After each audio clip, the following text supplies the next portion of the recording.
Welcome back to the ThermoDiet podcast. For anyone new here, Thermo is a way of being which promotes optimal flow of energy throughout the body. Without adequate energy, we cannot maintain the beautifully complex structure that is you and I. This podcast is all about improving your energy flow through diet, exercise, and lifestyle factors so we can all become the best version of ourselves. I'm your host, Tyler Woodward, but all my friends call me Woody. And today we are joined by Kitty Blomfield and Craig McDonald, and we're going to be discussing weight loss myths for women and just general health myths and tips and tricks for women. How you guys doing today, Kitty and Craig? We're good. Thanks for having us. Good. Yeah. Well, now that we know we call you Woody, that's a good nickname. Yeah, my last name's Woodward. It stuck with me. So yeah. Please do. So you guys are the founders of NuStrength, which is your training platform for mostly women, I believe. And Kitty was also the founder of Saturee Official, which is one of the coolest skincare lines around. Highly recommend it. How did you guys get into fitness yourselves? Well, I guess we can skip that. We'll talk about like the Ray Peat sphere. How did you guys get into, this world? Well, I basically, did like most women who are listening to this will probably relate, did every bloody quick fix diet out there, just flogged myself with boot camp and classes and hits and heaps of running. And when I got divorced, I was seeing this therapist, and we'd always talk about nutrition because I was always looking for the next diet, the one that was going to be sustainable, that I could stick to, and that was, healthy. And she just said to me, had I ever heard of Dr. Ray Peat and Emma Skarakis, the nutrition coach? And I hadn't. So I went away and read all of their material and then emailed Emma and said I had to work with her. And at the same time, I met Craig. And so basically, Emma just basically flipped every nutrition belief I had on its head. And Craig taught me about strength training and energy balance and tracking my food. And I basically got Craig onto the, because he just ate like a bodybuilder. Hey, Craig, you ate the nut butters and the protein powders and the oats. And then because me being me, like a rat up a drain pipe, had to get him on board too. And then so he started eating this way and implementing some of the things that Emma had taught me, and we both just loved it. We felt better. We, trained, our performance in the gym were better. We had better sleep. I had better cycles. And then we basically opened our gym and, rolled this sort of nutrition approach out in our gym with the strength training. So started to develop our methodology, and that's basically how we found Ray and Emma. Definitely. I've heard that story a couple times, but you got to share it for the listeners. Craig, do you want to give yourself any background as well? Yeah, I mean, I was just doing, as Kitty said, the typical sort of bodybuilder type diet. It was the protein powders and the chicken and rice and all that sort of stuff. And it's funny, people have a perspective on things because you're learning from people who, obviously have what you want. And the coaches I was learning from at the time were big, strong guys, and you're doing all this, and it's just like, this is just how we've done it, and this is the way we'll always do it, sort of thing. We don't really question it. And it wasn't until, Kitty started asking me these questions that obviously Emma was putting onto her. It was like, well, what's your digestion like? And what's your eating like? What's your mood? What's your blood sugar, that state post-meal? Like all of these questions that, certainly when you go through PT school or you learn about this stuff, this is just stuff that no one asks. And it wasn't until I sort of started to think about that a little bit more specifically and just ask the question, I'm like, well, could I feel a bit better? Could I have better energy? Could I have more stable moods? Could I potentially recover better from training? All of these things. And then obviously with the Ray Peat diet, which is, I use that term Ray Peat diet very, very loosely. I will just use it for this context. But it's not really, there's no Ray Peat diet. His philosophy. No it's just, the teachings of it. But I think where a lot of people go wrong with it is the food is highly palatable and it's amazing food. And when you start eating it, you're like, oh, this is really, really tasty. But then when you start asking those questions around, can I feel better? What's my digestion like? It's all of a sudden I'm like, oh, I'm not burping as much. I'm not as bloated as much. Maybe there is something into us. And, when you understand energy balance and just tracking your macros and strength training, it's just like, well, let's just incorporate these same foods into what I was already doing. And then all of a sudden it was just so many things improved that I didn't even realize were things. Like I said, my sleep got better, my skin started to improve, recovery from training was better. Like And so it just, I'm always very much a test and measure type person. You know, I'm like, I'll give anything a go. I'll test it and I'll measure it. And, you know, if I don't see an outcome or a positive outcome, then I won't do it. But it was pretty much instantaneous and obviously just very enjoyable to start doing. So It really didn't take too much convincing, but obviously with Kitty being her natural self and being an Energizer bunny with everything and throws herself into it, she's like, we've got to do this. You've got to do this. Blah, blah, blah. So, you know, there was plenty. It's also too like just eating delicious food again. You know, I mean, It's sometimes I think about it. It's like weird that I'm like, it's weird people don't eat like this because it's such an enjoyable lifestyle, and it's like, in my opinion, by far the healthiest lifestyle. And I'm thinking like, like I used to eat a lot of peanut butter. That was one of the things I ate, and it's like I can't imagine. I mean, not that I don't sometimes miss peanut butter. I mean, I honestly haven't really thought about it in a while, but like I would eat it if it was in front of me. But like, I don't know. I feel like we eat in such an enjoyable, sustainable, easygoing way. Like obviously it takes some effort and, you know, some getting used to, but it's too easy, too delicious. Yeah. Well, that was the biggest thing. It's like when you let go of certain foods, you know, it's one thing that we always talk about. You just don't get cravings for things like, I just can't live without this. I'm like, I don't really have that problem with anything anymore because I'm giving my body everything it needs, and cravings are just usually your body telling you, hey, you're deficient in something. So yeah, I was the same. I used to smash peanut butter. That was always a staple in the protein shakes and stuff. And it's awesome. Don't get me wrong. I love the taste of peanut butter, but like you, I haven't thought about it in years. I'm like, who gives a shit? The other reason too is looking at it from a nutrient dense perspective. Like you know, I think one of the things we always encourage is try and pick the foods that are easy to digest and very absorbable in terms of their nutrient profile. And obviously there's going to be that taste factor as well. But I see a lot of things like peanut butter, for example, as fairly nutritionally useless type foods. Like it tastes good.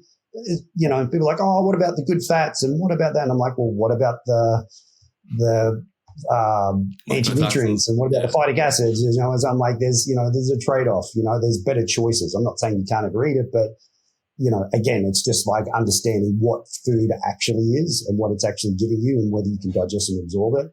And it's just like those sort of things, while they taste good, are pretty low on the list in terms of priorities. I think though too, like I just want to add something in there because like for a lot of women, I think they're just so afraid of foods, and there's foods that are good and foods that are bad, and eating like this way has allowed me to have so much food freedom and not like, so if I want to eat some fucking peanut butter, I don't be like, oh my God, I can't eat peanut butter. You know, I'm not going to eat a jar of it a day, but if I want to make some protein balls and have a bit of peanut butter, I want to have a tablespoon here and there, I'm not afraid. I just know, okay, well, this is pretty high in fat. You know, let's look at my calorie allocation for the day. Do I want to have it, you know, or do I don't want to have it? You know, so I think it just, you know, you no longer become so afraid of foods. And I feel like too, when you're healthy and your digestion is good, then you can tolerate some not so, you know, like for example, we'll go out to eat and like restaurants just use vegetable oils and PUFAs, but I just don't even worry about it now because I know that the majority of my diet is good. My body can handle that small amount of whatever is non-optimal food. And I just am so like, I don't get stressed about food anymore. You're going to get stressed yourself out way more. Like the damage from all that stress, being freaking out about the PUFAs of the restaurant, probably going to be worse than the actual PUFAs. You know, it's what you do 90% of the time that matters. You know, if you're going out and eating a meal a week that has some, you know, like vegetable oils in it, it just isn't going to matter. You know, I think sometimes we get so focused on the tiny little details and stress and, you know, so yeah, I really feel like it's just given me so much food freedom because I actually understand food now. And like I said, it's not like this food is so bad and this food is good. It's just about finding what works for you and what you enjoy and then, you know, just like balance. Craig, I think you brought up a great point. I think there's a lot of issues that people are dealing with today that I like to say are normalized or almost hidden because, you know, so many people are dealing with them. It's become normal, like having these huge blood sugar swings, having these huge changes in digestion, things like that. What do you think are the most common issues you see women dealing with? And we talk about men as well, but in particular where it's like things that they shouldn't be dealing with, but like they've been told, you know, it's just part of your cycle or, you know, part of being a woman, those kind of things. That are fixable, at least. We could talk about that for an hour. To be honest, the list is pretty long, but you pretty much touched on it. I think certainly for females, like, getting cramping and a lot of those, negative symptoms around their cycle is considered normal, certainly by the mainstream media. Like, yeah, everyone gets that. And a lot of doctors will just go, look, well, let's just put you on the pill and that'll kind of help, bring down some of those symptoms and you'll be fine. But we also know that, contraceptives also create longer term problems as well.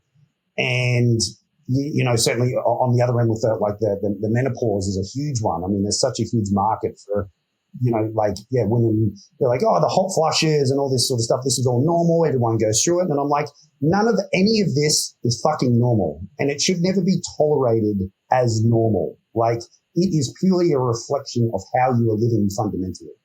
Right. And this is why, I've seen you like post, things on Instagram, talking about, mainstream health and nutrition is a little bit wayward, and I won't crap on too much about it, but we've kind of all got that belief that in a lot of those areas, people really get let down. And when a lot of women come into our program, a lot of our role is to try and change that perception of them of that's not normal. This is what normal is, and our goal, our objective is to get you to that point. Now, that might require X amount of time. And for a lot of people, that's going to require a lot of fundamental changes, just how they live day to day. But the reality is people are just getting so dosed up now by doctors because this is quote unquote normal. And the reality is if you just understand what's causing, and a majority of it is just like estrogen dominance, right? And if we understand what causes these estrogen issues, and we change our diet and we change potentially some of our environment and some of the other stresses, a lot of these things just get fixed as just part of just living better. And I just don't think medication is ever the course. I don't think you ever need to do that. Sometimes going through this process, things could potentially get a little bit worse before they get better. But to say that you're living in pain or these symptoms that you get chronically is normal is just fucking outrageous. Sorry for swearing, but no worries. That's the biggest thing we need to come over, absolutely. It's almost like these symptoms are normal. So we're going to, like the way you said it, we kind of just put it in perspective. It's like these symptoms are normal. So we're going to give you this drug to correct these normal symptoms. Instead of something is wrong, let's correct it. It's like, so, Kitty, you have anything to add? Yeah, I think that it's looking at the root cause, rather than just treating the symptoms. So take the pill, which just stops you from ovulating. So therefore you don't get any symptoms because you're not having a cycle anymore. And I think, prior to finding Emma and learning about my cycle and the benefits of ovulation and making progesterone, I have to take some ownership for that too. Like I just went to the doctor and didn't do any of my own research and just accepted what they said to be truth. And, and then obviously meeting Emma and learning more about like my cycle, I was like, okay, it's good to ovulate, Yeah. I don't have to suffer with these heavy and painful periods.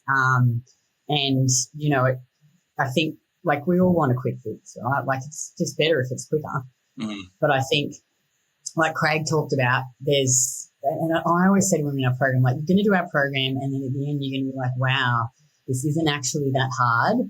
Why did I spend so many years jumping from quick fix diet to quick fix diet? But it does take consistency and time and changing behavior, which is difficult, because like so many women have, we binge eat, we undereat, for so many reasons. So, it's sometimes a hard pill to swallow going, okay, well, I just have to track my food and get enough protein and balance my blood sugar and, get some more sleep and get some steps in and do some strength training. And it's slow. Yeah. It's a slow process, but yeah, like Craig said, I think like, don't feel bad if you've got these symptoms, don't think, oh my God, like it's so bad and, I can't fix it. It is very common, but you can absolutely improve them with diet and lifestyle changes. My hottest take is I think I've tweeted about this a couple times. I don't think women should be cold. Obviously, we all get cold at some points, but it's just like a very accepted thing that like women. And I think it's, you guys probably agree to a degree. It's very related to the hypothyroidism and, not producing your lower metabolism means producing less body heat. So you're constantly shivering, you're constantly cold. And I think a large part of that is, the mental aspect of women, I guess, almost being like shamed into eating less, like they're constantly trying to eat less. And then maybe the binge purge cycle. Like those. Well, I think it's like women just want, like, because I know, because I was there. Like I was always, I want to be skinny. I want to be thin. Like when I split up from my husband, I starved myself. I lost so much weight and I was so thin. I was like, oh, I'm so happy. Like I look good, but I felt fucking terrible. And like I remember when I met Craig and he's like, oh, you got to stop destroying the body you have with restrictive diets and hours of cardio and start like focus on building this body you want with strength training and nourishing your body and eating real food. And so when I sort of like started to eat more and then started strength training and just fell in love with strength training. And, obviously I'll be lying if I said I don't like looking how I look, because I do. But you look great. You both. Oh, thanks. Thanks. But how I look now, like I'm a lot heavier than I was, but my body composition is better. And I'm not saying, look, if you're an 80 kilo female or what higher body weight, you are going to lose weight even as you build muscle. Mm-hmm. But I think sometimes we get just so focused on, I've got to be on this number on the scale and I want to be skinny and fit in these whatever size jeans, and you just destroy yourself trying to get there. Yeah. And then you end up with all these issues because, like, when you think about it logically, like, like your body, it needs energy and nutrients. And if you're constantly under eating, and then with a lot of women we work with, they end up binge eating, and you don't binge eat on fruit or dairy, or like you go and eat like I'd end up in bloody tubs of Ben and Jerry's and donuts, corn chips. I loved corn chips, like Jersey caramels. So you're just loading up on PUFAs and dog shit food, So it's getting yourself out of that, I think, restriction and binge cycle and just eating more on a day-to-day basis and I know a lot of women push back on the tracking, and I get it because I was that fucking woman. Like I associated tracking with restriction because every time I tracked in the past, it was about eating 1,200 calories and cutting carbs and all joy. And then when I met Craig and Emma, it was going, okay, like you're at, I'm just making some numbers up, 62 kilos and you're 30% body fat. All right. Look at some pictures. This is what you want to look like. All right. You actually have to gain muscle to get there. So you're going to have to eat some more food. And just shifting my perspective and focusing on that. And it just makes such a difference. And I think if you can just put the work in and, spend some few years building muscle, eating more food, you will just be in such an amazing place where you can maintain this leaner, more muscular physique, eating way more food. And it's actually easy once you build the foundation. But you just have to build the foundation. At least compared to, the alternative where it's just, not eating anything. Like it's seen in the interim, it's probably harder because you're making all these changes and, you might gain some weight. But like the alternative is just, the fasting. It's just horrible. Or on the opposite side, because I think, look, women listening to this too, it's like they listen to it and go, oh, but I don't want to gain weight. I'm like, well, if you're like 35% body fat plus, you're not going to gain weight. You don't need to gain weight. But, and Craig can probably talk more to this, is like when women come into our program, there's so many of them are under-muscled. So we spend a good amount of time sitting them at maintenance and getting them to improve their body composition, eat more food, improve their health issues. So they may not see the scales change a lot at the start unless they're very overweight, but their body composition will change and their measurements will go down. And then when it's time to actually go into a deficit, they're just more resilient. They've got more muscle. They're eating more food. So the weight and the fat drops off much easier when you've built that foundation. And I think that's what so many women struggle with, because they're like, I just want to see this number go down on the scales. Mm. When what they really need to focus on is actually building more muscle because they're under-muscled, and Craig will be able to speak more about this.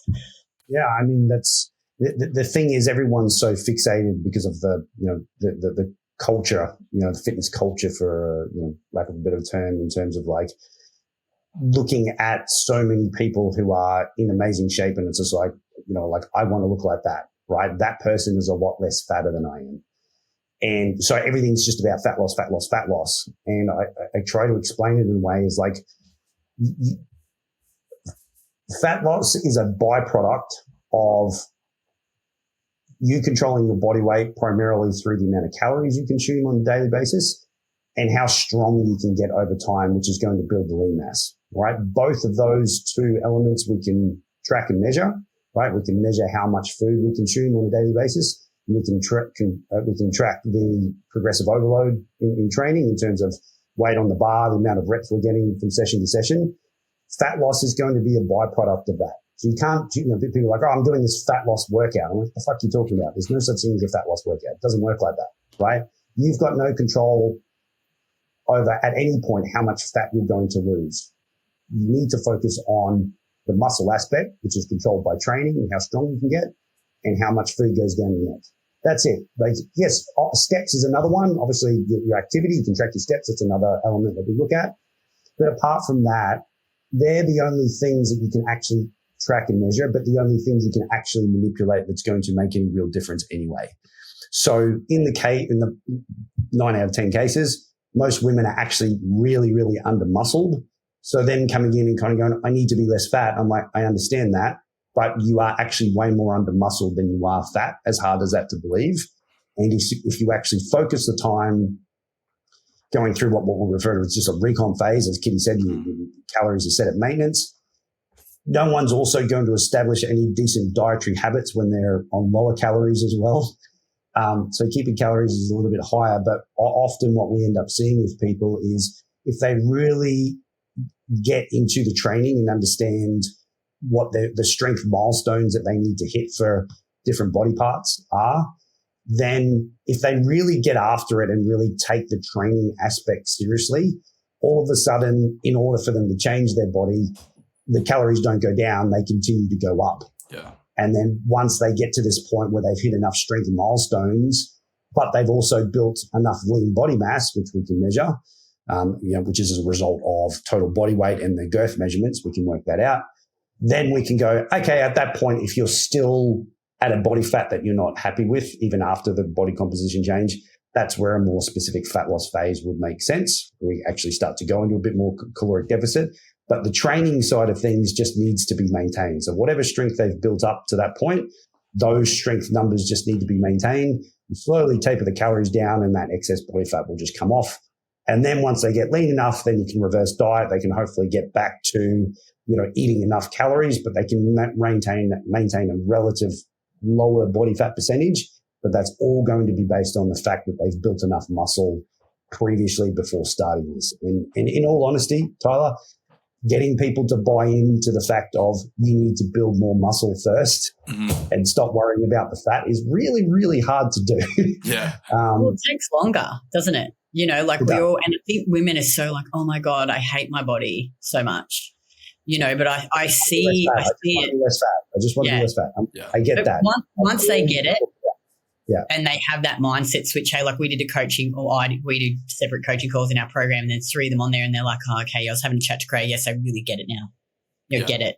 And once you have that switch, and then you focus on nourishing your body, getting into that gym, and just getting strong, like it's really empowering too. Like you're not going to regret learning how to lift and getting strong. It's the best. Like I'm totally addicted to it.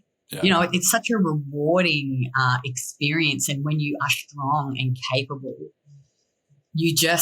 I feel so empowered, and I feel like it flows on into other areas of your life. It just makes you feel like you're invincible, Few better feelings than hitting a PR, That's right. 100%. Yeah. Live for the PR. Yeah. And I have a couple of friends, I don't know if you know Lifting Lindsay or Valerie Lasvardi, and I always pull them up as examples. And I did the same thing, honestly. I got sold into like Kino Body. I don't know if you guys know him. I graduated high school at I'm like 6 foot. So I graduated high school at like 165 soaking wet. And I had for years, I'd been probably like 150. Like I was a twig, but I had a 6-pack, but no one cares. You look like you just look emaciated when you're 150 pounds at 6 foot. And so I was afraid for a long time. I was afraid to gain weight because, I wanted to stay lean, was afraid to lose the 6-pack until I went to college and gained weight accidentally and thought I was big. I made very little progress because I was never really putting any dents into like the physique. So, and you guys honed in on, it's so important honing in on like how that you have to go through a muscle building phase. You have to go through a little bit of a surplus phase. What's step one? Like, how do I, someone's coming into your program. what is the first thing you guys would do? Because I found that I think a lot of women don't really eat consistently throughout the days. Like there's so many issues on top of the strength training that I guess need to be addressed coherently with it. Can I just go back a bit what you said? Because I feel like the majority of women who come into our program, like maybe the women you work with are like me, small, under-muscled. Like a lot of the women, I'd say 80% come in, they're heavier and they have too much body fat. So like they don't actually need to eat in surplus and gain weight. They need to eat at maintenance and improve their health issues and build muscle. Because I think that's where a lot of women go wrong and think, oh, when I come into this sphere is that I automatically need to gain weight. That's not true. That's not true. And if you're at 35% body fat, you don't need to gain more body fat, you know, but the principles for whoever you are coming into our program, depending on what your goals are the same. And this is why, and Craig would talk more to this, is we get very specific and granular with your goals and we look at your current body composition. What's your desired body composition? Okay, all right, well, you're at X and you want to get to Y. You actually have to train on this many kilos of muscle to get there.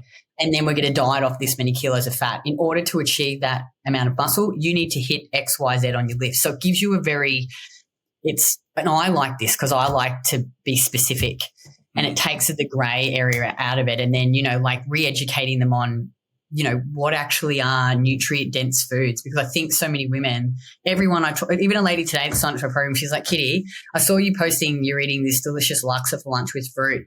I'd love to eat food like that and lose weight. I'm like, well, you can. You don't have to eat this fucking edamame pasta or whatever. Eat it, whatever, you know, those bloody soy things, pasta. And she's like, you know, I eat healthy for 3 days and then I want to eat some ice cream and I fall off the wagon. So I think there's lots of parts to it, but it's just, you know, like that, the body recomposition. This is why the tracking is so important because it takes the emotion out of it. Yeah, I think I may have misspoken there. I think completely on board with everything you said. I think generally probably focusing on muscle recomposition or like, you know, building muscle is going to be the base. So is that first step trying to, you know, get them in the gym, get them off the maybe HIIT workouts, the Tabata stuff, and, you know, maybe get focused on nutrient dense foods? Like, what is the first step you guys are really taking? When we do an onboarding call with someone, we get them to fill out like the intake form and try and get a full understanding, like diet history, you know, how they feel about their body, what their goals are, what they're doing if they're training, you know, like how many kids they got, all that sort of stuff. Because ultimately, and you would know this, Tyler, like what works for some doesn't work for others. What works for me may not work for you. And I mean that in terms of my day plan, my schedule, what I enjoy to eat, how many meals I would prefer to eat throughout the day that's going to actually work with my day. Do you know what I mean? So everyone's different like that. You know, obviously people have got kids, some people got to travel more with work. Like nutrition structures need to be designed in a way that, first of all, it's enjoyable. It's made up of primarily nutrient dense foods and it's something that they can actually stick to long term. So getting the person into that and then sort of saying, okay, let's understand a little bit more of your day plan. What time are you going to bed? What time do you wake up? You know, like what other responsibilities do you have around like children and what are you doing on the weekends? Well, all of these things, you know, certainly from a coach's aspect, give us the best kind of going, okay, with all that being said, this is how we're going to start. But ultimately, what gets you from A to B may not be the same plan that gets you to B to C and C to D and so on. There's got to be adjustments done along the way based off your feedback, your body's biofeedback, you know, like the enjoyment factor, the sustainability factor.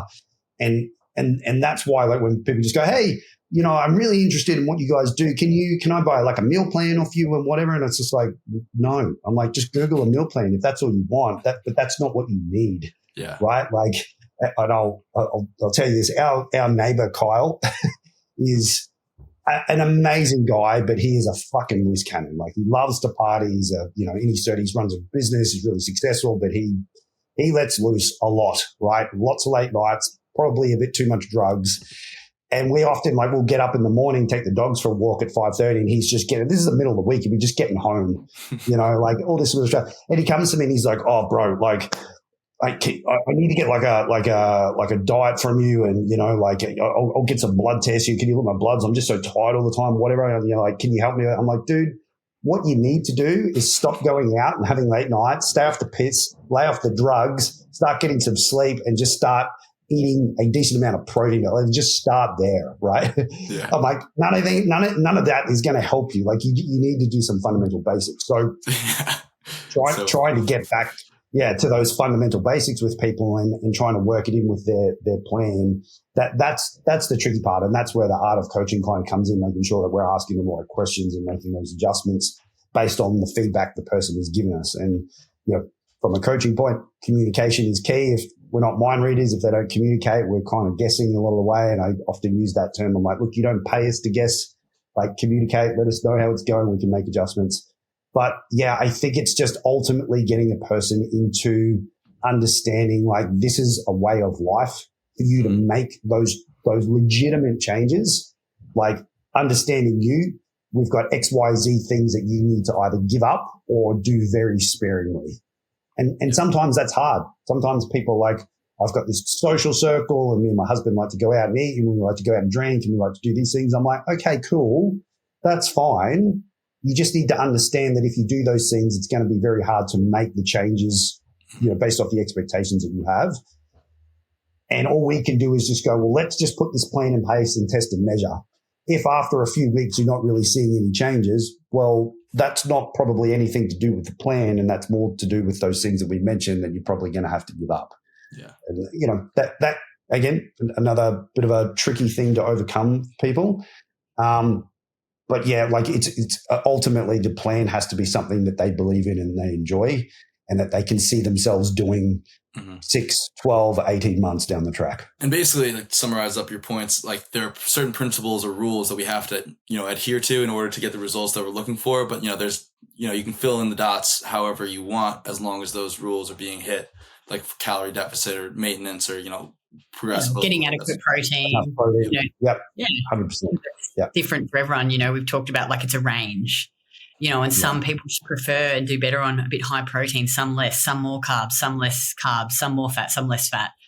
But, I think like I feel like, and this is where I went wrong, is I got so stuck on these black and white rules rather than just looking at these overarching principles and then working within them to find what worked for me and what I could be consistent with. Question for you, and I think this goes for a lot of women, and Craig, you can chime in as well. How do you go from, like, I believe you were like someone that was on like a 1,200 calorie diet, like eating very not a lot and probably inconsistently throughout the day, or maybe you had like one eating window. How do you get a woman to like, or anyone really, to convince them to like, really start eating more? Cause like you have a great diet, probably eating like 2,500 plus calories a day. Same with you, Craig, I'd imagine. But like telling someone that's eating 1,200 calories a day that they can, eat a rich, delicious diet? Like, what is the first step? Like, well, first of all, I think you look at the person, because if there's not that many women who are actually eating 1,200 calories. So, for example, I spoke to, and I'm just really direct with people. Like, she was like 105 kilos, and I'm like, it's impossible for you to actually be eating 1,200 calories. What you're doing, and what I used to do, is I would try and eat 1,200 calories, and then 3 days I'd do it, and then I'd fall off the wagon and consume it. And she's like, "You're right, Kitty. I just binged." So I'm like, you're not actually eating 1,200 calories. And like, you don't get to 105 kilos. Like, you'd be eating way more than that. So what we need to do is get you eating more on a consistent basis so that you don't fall off the wagon and binge, but your overall calories will still be in a small deficit, but you're going to feel so much better because you're actually eating foods you enjoy. So I said to her, like, she said, "I love ice cream." I said, "You can fucking eat ice cream every night. You can have that every single night." Like, imagine getting to the end of your night, eating your delicious dinner with carbohydrates, like you eat your laksa for lunch, and then you've got some ice cream after dinner and you're feeling satisfied. Do you think you're going to fall off the wagon and eat a tub of Ben & Jerry's? Yeah, that's such a great point. That's the majority of women we work with. However, there are women, hey, Craig, like that come in at 50 kilo woman tells me she's eating 1,200 calories. I believe her, with low body fat. The calories, what people say, the calories don't match the body weight, right? And people can crap on about metabolism and all this sort of shit. I'm like, it's really not the biggest range that you believe. And there's really not this thing about, I've got a slow metabolism, a fast metabolism. That's not really even a thing either. If you're massively under muscled and you don't actually track, you really have no idea what your calories are. So you need to go through the process, right? But pretty much if someone's eating 1,200 calories consistently, if they're not at least under 60 kilos, then I'm just like, that doesn't make sense. It just doesn't. It's going to, you might believe that you're eating 1,200 calories, but what you're doing and what you're actually doing are two very different things. And getting that message across again is another tricky part, because like, no, I binge sometimes, but 95% of the time I'm pretty good. I'm like, well, what the fuck does 95% mean? Like, how do you even quantify that? You can't. You don't track it either. For the women who are genuinely like, because I would binge and then restrict, then binge, but I was obviously better at restricting because my weight, like I never was overweight.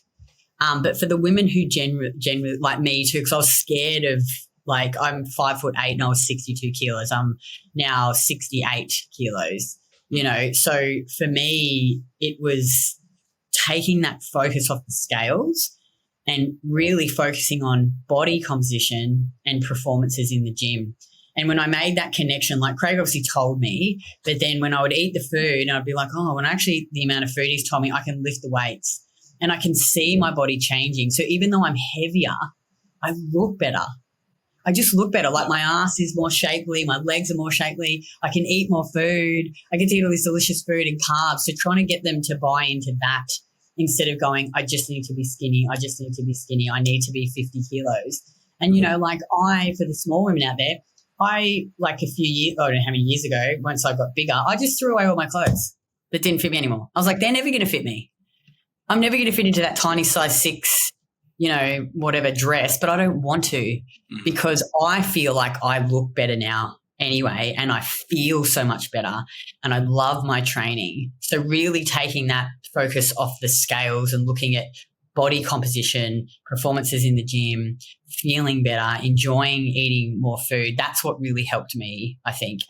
But track it, because when I tracked it and looked at the data, I was like, oh, okay, cool. I can see that my weight's going up and I'm eating more food, but I'm actually not gaining body fat. Like I'm gaining muscle. Like this process fucking works. Like it will show you. And I think that's where a lot of women go wrong, is that they just eat and don't track.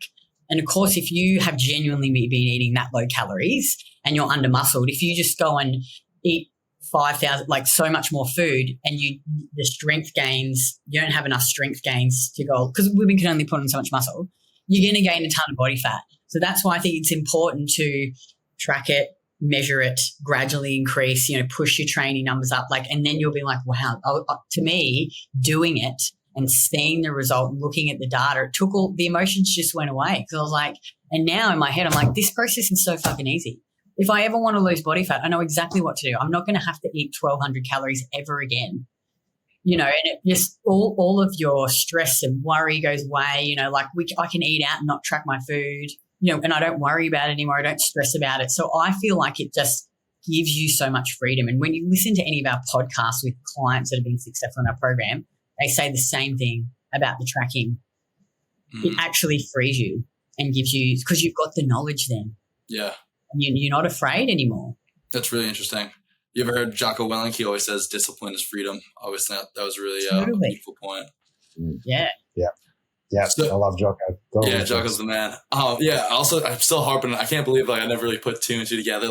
You're not eating 1,200 calories. Most people are not really eating 1,200 calories all the time. They're not going for, I'm going to go eat these strawberries and binge on, they're going for the M&Ms and the chocolates, and that's probably 1,000 calories right there. Yeah. And you know what? If you're listening to this as a woman, don't be ashamed. You're way better off just being honest and admitting it. Because I used to feel ashamed. I would eat until I felt sick. I would make myself throw up. I would take laxatives, but once you can just be honest with yourself and admit it, then you can actually make the changes that you need to make to actually get healthier and feel better and eat more food. You don't have to be ashamed about it. So step 1, eat more nutrient-rich food. Well, maybe not step 1. Well, I wouldn't say eat more. I think step 1 is establishing where you're at. Okay. What are my maintenance calories? Because you may not need to eat more. You know, you may just not be, because if you don't establish where you are to start with, you have no fucking idea about what you need to do to get to the goal that you want. So I think most women, it's like, you know, Craig might talk about this a bit more, is you can even just use one of those online calculators to establish your maintenance. That's not going to be 100% correct, but it gives you a starting point. Set the fucking calories, eat it for 2 weeks, be consistent, and then see what happens. Mm-hmm. Then from there, you can go, all right, what is it that I need to do from there? Do I need to eat more protein? Like, even if you just track your own eating for a week and be 100% honest, might go, shit, I'm trying to eat 1,200 calories during the week. And then I go and eat 10,000 calories on the weekend. So at least you've got a starting point, you know? For sure. No, I was just kind of, I wasn't being so literal about step one, but you're completely right. Yeah, but I feel like you need to be literal, because people listen to fucking podcasts and go, but you said that I need to eat more. You know, like, I'm sorry, but... No, you're good. I appreciate you calling me out as a very... No, not you. I'm not calling you out, but I just know that women will listen to this and go, but you guys said that I just need to eat more. But I've already eaten fucking 3,000 calories, so I'm binging on the weekend. So your problem isn't, you need to, I think, get an understanding of what you're doing now and where you're at now. So I think a lot of people, or women in particular, also like struggle with, you know, getting to the gym, maybe not getting to the gym, but they're afraid, you know, lifting heavy weights is going to make them look bulky. We all know that's not going to happen. You don't look like, you know, Arnold overnight, or I like to say like Steffi Cohen. I don't know. She's like a very famous powerlifter. Like nothing against her. I think she looks great for what she wants to do, but like it takes years and years of hard work and maybe some PEDs to get like that. What is your typical response to convince them that this is not the case?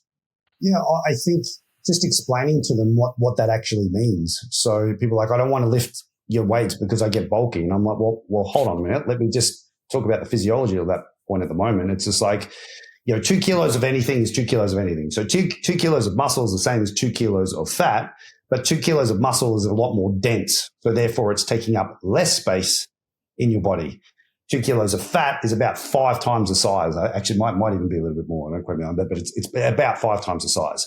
So it's taking up far more space in the body, right? So if you've got 2 women, right, so they're 70 kilos each, one's 35% body fat and the other one's 20% body fat. Well, they're both the same body weight on the scale, but the other one who is, 20% body fat will be wearing the smaller dress size because she has more muscle, right? And this is a thing when you actually understand that point, that muscle is taking up far less space in the body, far less space, than when they go, oh, I'm gaining muscle, I'm getting bulky, I'm getting fatter. And I'm like, but that's physiologically impossible. That's not how it works. What's happening is you started going to the gym and you're lifting some weights and maybe you're pushing yourself relatively well and your recovery demands go up and you're like, all of a sudden I'm just feeling hungry, so I'm going to eat more. And in that case, it should only be maybe an extra 150, 200 calories a day. Maybe, that's just a rough rule of thumb. But if you don't track, it's more like 500 to 600 calories a day, whatever it is, anything that's obviously pushing you into a surplus. So they're getting stronger, they're building muscle, but then they're eating too much. So the fat's going on as well. So all of a sudden they equate. I'm lifting weights, getting stronger, but I'm also getting bigger. That's not what I want. Lifting weights must be the thing that's doing it because that's all I've changed. And it's just like, it's just not obvious at that point. I'm like, that's not the case. It's not how it works. You are not tracking the fundamental thing that's going to have the biggest impact on your body weight. Mm-hmm. So if your body weight's increasing, certainly too much on an average weekly basis, then that's not the training. That's what you're sticking down your neck. So let's just divide those for a moment. Let's focus on making sure that we understand how much we're sticking down the neck on a daily basis. We still want to train with the intent of trying to get as strong as possible. That should never, ever change. That should always be the goal. Yeah, often, how much muscle should I gain? The answer is always more. How much do you have now? Okay, it's this. The body that you want requires this, so it needs to be more. When you get there, what about then? Well, the answer will always be more. The more muscle you have, the better you will always look. There will be a point, sure, where you'll be like, I'm happy with this, but it's not going to happen in 12 weeks or 6 months. No. Muscle gain, certainly for females, is a very slow process. You've got to look at it over 12, 18, 24 years. You put in 5 years of solid training. Yeah. 5 years. Oh, you look awesome. Yeah. But even again, for men though too, it's not like you maybe have faster initial bursts, but it's not like people think it is. No, not at all. But again, we've still got to look at this, like, because people can be training for 5 years and still don't look very different, right? So it's like, I've been following the process. I don't look any different. I'm like, okay, maybe you've been doing it, but how have you been doing it? You know, like, I'm like, again, we bring it back to like strength milestones, right? Let's just say like on a deadlift, right? It's one measure that I always like to look at, whether it's a deadlift, a stiff leg deadlift, remaining deadlift. It's just like, how much can you lift now? It's like, I can do 60 kilos. And I'm like, for how many reps? For 8. I'm like, is that the absolute best you can do? Oh, there's no way I could do any more than that. I'm like, okay, cool. For you to look how you want to look, you need to be doing probably about 100 kilos for a set of 10. So you need to add 40 kilos to the bar for an extra couple of reps. And they're like, oh man, that's going to take ages. I'm like, yeah, no shit, but that's realistic. But the thing that everybody intuitively knows, and you don't need to be an expert to intuitively understand this, is that if I added 40 kilos to the bar for the same amount of reps or more, is my hamstrings and my ass and my back and that going to look different from that particular movement? Absolutely it is. It absolutely. So the goal should be about that intensity factor. It's like, and I won't digress too much around the whole training volume thing. It's like, oh, how many sets should I do? I'm like, you don't need don't talk about sets. 1 hard set, 2 maximum, and then you're done. If the intensity and the progressive overload is happening, then you're doing the job. And the only goal should be, if you set a milestone like that, okay, am I getting closer to lifting 100 kilos based off me being at 60? If the answer is no, then you need to change what you're doing or look at how you're doing it. But you will not look any different until you add a significant amount of weight to the bar, right? But if you're maintaining your calories and maintaining your body weight, you will be getting smaller. Your measurements will be coming down because that muscle is going on. Yeah, I think that's such a great point and way to think about it. Like in terms of maybe shouldn't care about the scale as much as trying to occupy less space, because that's really the end result everyone's looking for. Like, and it's just obviously a scale is a useful means of tracking that, but it's not the only thing that goes into that. But I believe it's one element. We still need the body weight, but we don't want to look at body weight on its own. We want to look at measurements. You know, want to look at photos, right? Like how your clothes fitting subjectively. Like all of these are going to paint the very best picture, but we need to look at all of them. Like not anything in isolation. Like anything, right? Like blood test is another thing. Oh, I've got this one marker that's saying this. I'm like, well, hold on a minute. Like, let's look at everything. It might mean anything. You know what I mean? So. You've got to look at everything in its totality. What about this? Is actually, Kitty, you've kind of changed my mind on this because I posted about this a while back. And muscle toning is like, if you wanted to really tone your muscles, the best way to do it would be to die, because the amount of that's contracted when you die hardens a lot, so you get like basically your muscles flex the whole day. But we know. When someone says, I want to be toned, I don't have to tell them that what muscle tonicity is, and that, you can't really increase the amount of muscle that's contracted at rest. We all know what it means. Like everyone knows what being toned means.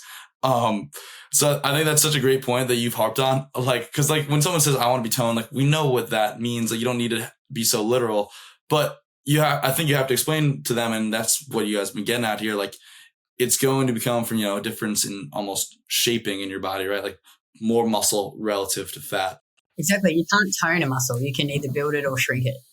And then how toned you look is how much muscle you have with less fat covering it. And the good thing about having more muscle is you can look more toned with higher body fat. So like I've been a range of body fat, like up to like 27, 28, 29%. I still look toned. I just looked smoother, but I looked toned. I didn't have any cellulite. I looked toned because I had a lot of muscle. I have a lot of muscle.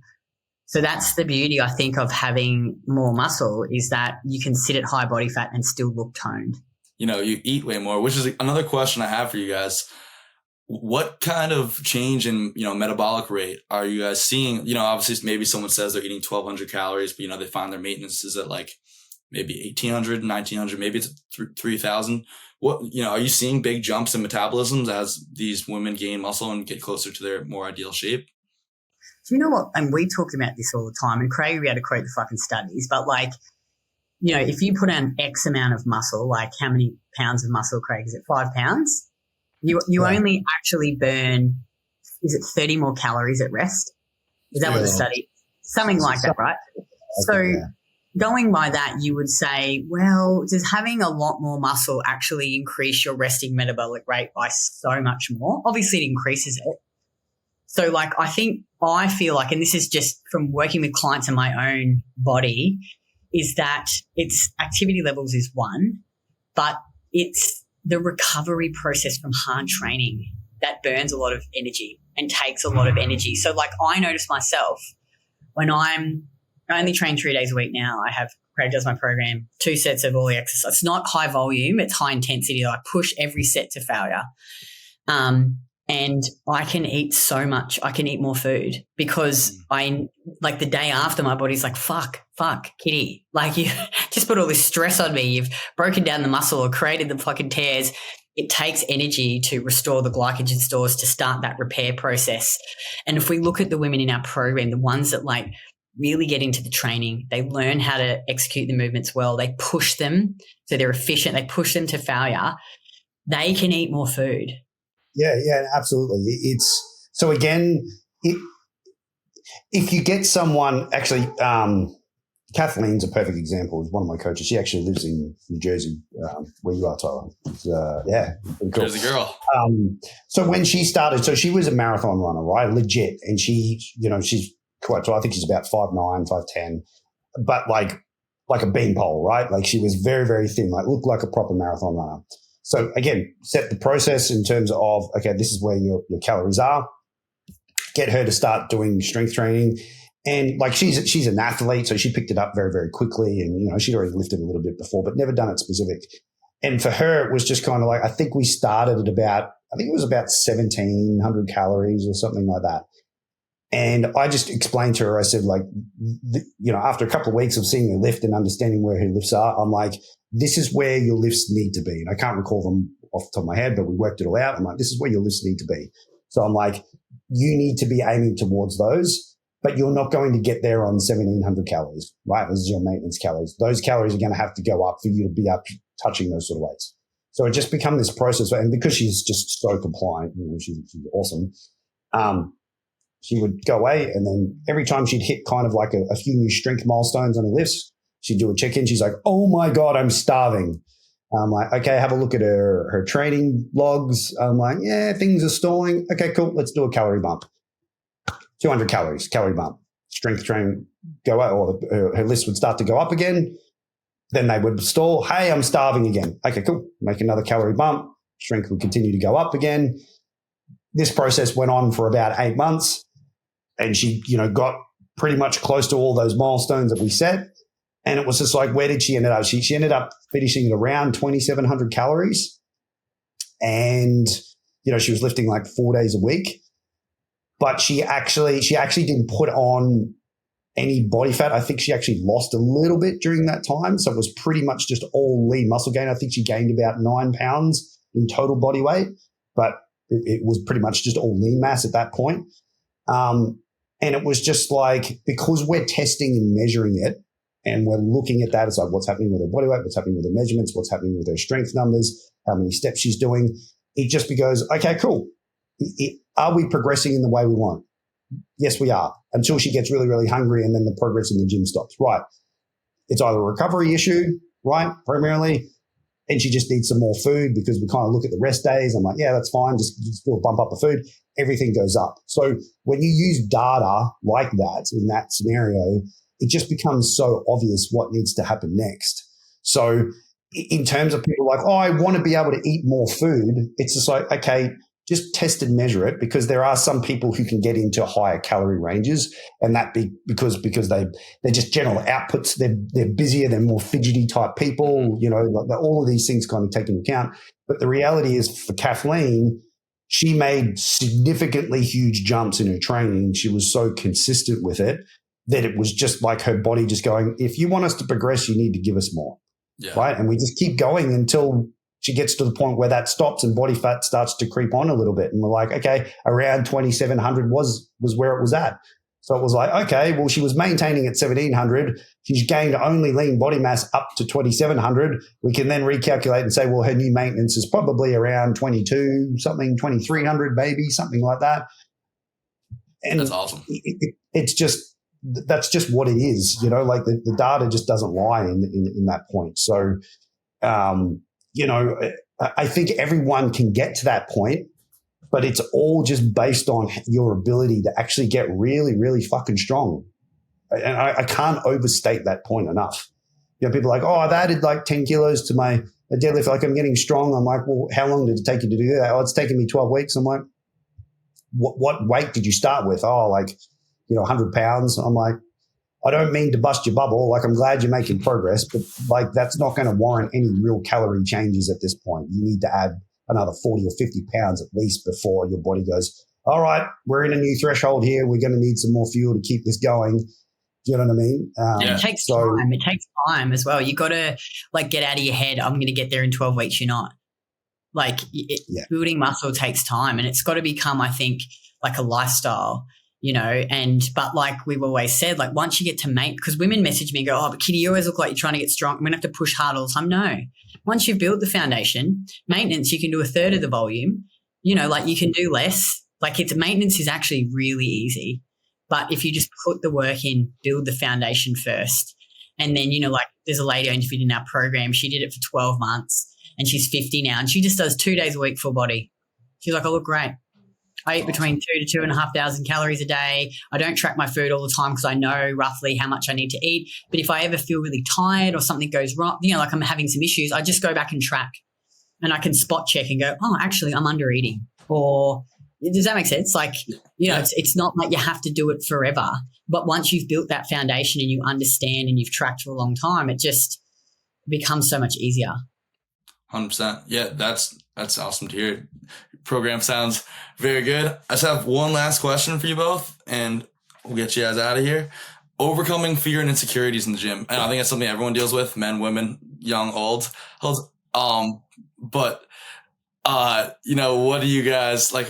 I feel like a lot of people are afraid, especially, you know, people I've talked to are afraid of using the cables. I know you guys have gotten on like, you know, Ben Giannis and stuff and, you know, Cassim's stuff. What are your general advice? I actually did a reel on this. Oh, today? I must have missed it. It's the NuStrength News with Karen Bloomingdale. And like, honestly, gyms are a pretty like friendly place. Like there are people in there are generally supportive and they're not looking at you. They're not. Like most of the time, you know, you see all these fucking fitness little bunnies running around with their scrunch bum pants that ride so far up their fucking ass. You can see what they had for breakfast when they bend over. They're looking at themselves. They're looking at themselves, taking selfies. The big muscly dudes are the same. And like, you know, if you actually were stuck and you went and asked someone for help, like 99% of people would be like, oh yeah, no problem, I'll help you. They're just not looking at you. They're not. And you just got to overcome that fear. There's no magic. You just got to go and do it. You just got to go. And the only way you're going to build that resilience and get better and feel more confident is actually going, doing the exercises, learning how to be a better lifter. And then, you know, like women in our program, they've had PTs come and they go, wow, your technique's really good. Where did you learn how to lift? But the only way you can get better is just by practicing. You just got to practice. You just got to do it. And like I even had a call with a lady that I signed up a while ago and she's, you know, coming up to a 16-week mark. And remember on the call, she's like, Kitty, I just don't want to train in the gym. I'm too scared. I gave her the same speech. She's like, I fucking love my training now. She loves it. She's not scared of going to the gym anymore, but she's like, you're right. I just had to get in and do it. Just ask yourself this. What's the worst that can happen? Are you going to die? You're not going to die. So just get in there, like, and do it. And trust me, you'll be fine. And you'll get over that fear and you'll become an amazing lifter and you'll feel confident. That was great. Thank you guys. Yeah, I think it's so awesome that there's so many people like you guys today, or like, you know, the Ben Giannis and I forget your what's your coach's name, Craig? Yeah, it was Nick. Yeah, I've been with Brandon for a little while now. Brandon DeCruz. Yeah, another Jersey guy, I think. That's so, yes, sir. Yeah. But there's so many great resources out there today. When like I don't know, just not even 10 years ago when I was first getting into it, like, and I'm sure when you guys first got into it, it was like it's possible to find, and everything is like, you know, one extreme to the other. So now, you know, you have the NuStrength and you guys, and you know, our programs like the Ray Peats, the world where it's becoming popular. So, and even like Ben Giannis and Cassim, it's awesome to see. Yeah, all that stuff coming. You have those resources available. Speaking of that, where can everyone find you guys? Just my Instagram, Kitty, KITTYBLOMFIELD, and our website, NuStrength.com.au, NuStrength. We've got a podcast too. weight loss women eat more, train less, get results. But if you go to my Instagram, it's all there. All the links and stuff in there. And make sure to tune into NuStrength News. Kitty and Craig do some great skits over there. I'll have to go find the Insecurities one, but those are great. Really hammer the message home. Craig, I don't know if you got accent training for that, but it's paying off. Go on. Bring out Dazza, would you? Dazza, the Australian teacher.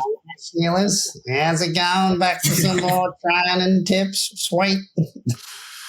If you're American, you probably won't get this, but Aussies will get it. So there was this show, Full Frontal. Was it Full Frontal, Craig? Yeah, Full Frontal, yeah. Full Frontal. Well, Eric Banner, like any American. Yeah, so he was this guy, Porter. Of Full Frontal. Fucking hilarious. So that's what we sort of modelled it off with the mullet and the durry and he'd always have a beer can and like just, it's hilarious. Go and look him up. It's the best. Oh, it's awesome. I love seeing you guys do that. It just makes it's kind of like Ben Yanis with the memes. Like sometimes you just have to hit a certain message in a certain way for it to actually ring true. And it's like when you guys make it so silly, it's this actually makes sense. So we appreciate Daza and Karen. No, it's hilarious. Yeah, we have a lot of fun making them too. Like half the time we're pissing ourselves laughing. Like there's all the blooper things going on. Yeah, it's fun, like gotta have a bit of fun, For sure. We live in such a serious industry where everyone's yelling. That's what I appreciate about a lot of you guys as well. It's like everyone's very friendly with each other, don't really participate in like the negativity that's very perpetuated in that industry. Yeah, I agree. But awesome, guys. It was a real pleasure talking to you. Hopefully we can do this again sometime. And that's it for this episode, everyone. Thanks for tuning in. I will see you all soon. Be good.